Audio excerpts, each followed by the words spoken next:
தற்போது கிடைத்திருக்கக்கூடிய அண்மை செய்தி, புதுக்கோட்டையில் முன்னாள் அமைச்சர் நினைவு நாளை முன்னிட்டு இளைஞர்கள் அட்டூழியத்தில் ஈடுபடக்கூடிய அந்த காட்சிகளை பார்த்துக் கொண்டிருக்கிறோம். கூடுதல் விவரங்களோடு இணைகிறார் செய்தியாளர் சுவாமிநாதன். வணக்கம் சுவாமிநாதன், விவரங்கள் என்ன? வணக்கம் சாரா. புதுக்கோட்டை மாவட்டத்தில் முன்னாள் அமைச்சர் நினைவு நாளில் இளைஞர்கள் அட்டூழியம் செய்ததுடன் புதுக்கோட்டை புதிய பேருந்து நிலையத்திலிருந்து பஸ்களை மறைத்து அட்ராசிட்டியில் ஈடுபட்டதால் பொதுமக்கள் அச்சத்தில் ஈடுபட்டு வருகின்றனர்.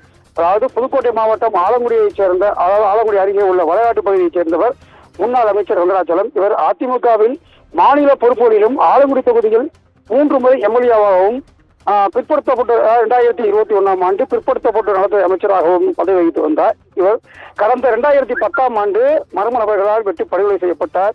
அதனைத் தொடர்ந்து ஒரு சமூகத்தினர் இவரது நினைவு நாளை அனுசரித்து, அதாவது ஒவ்வொரு வருடமும் அக்டோபர் மாதம் 7ஆம் தேதி நினைவு நாளை கடைபிடிக்கப்பட்டு வருகின்றனர். இந்நிலையில இன்று அக்டோபர் 7ஆம் தேதி இன்றும் 14ஆம் ஆண்டு நினைவு நாள் கடைபிடிக்கப்பட்டு வருகிறது.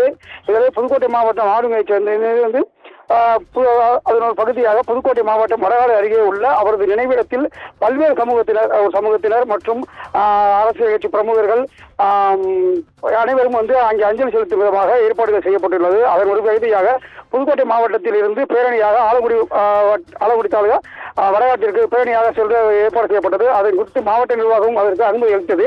இந்த நிலையில இதற்கு உருவமாக அனுமதி செல்வதற்கு முன்னதாக இளைஞர்கள் ஒரு இருசக்கர வாகனங்கள்ல ஒரு வாகனத்துல 3 பேர் 4 பேர் வீதம் புதுக்கோட்டை நகர் முழுவதும் முக்கிய வீதிகளில் அட்ராசிட்டி ஈடுபட்டனர். அதாவது எவர் என்றால் வாகனத்தை ஏறிக்கொண்டு கொடி கட்டிக்கூடிய கம்பியை, இரும்பு கம்பியை தரையில் உராசையும் அதிகமான புகைகளை போக்கியும் அதிவேகமாக வாகனங்களை சத்தத்துடன் இயக்கியும் அட்ராசிட்டி ஈடுபட்டனர். மேலும் பலர் வாகனங்கள், அதாவது பேருந்தை, புதிய பேருந்து நிலையத்தில் உள்ளே சென்று பேருந்தை மடக்கியும் அந்த பேருந்தின் மீது முன் நின்று இதுதான் கெத்து அப்படிங்கிற மாதிரி சத்தம் எழுப்பியும் பொதுமக்களை அச்சுறுத்தும் விதத்தில் ஈடுபட்டனர். இதனால் பரபரப்பான சூழ்நிலை ஏற்பட்டது.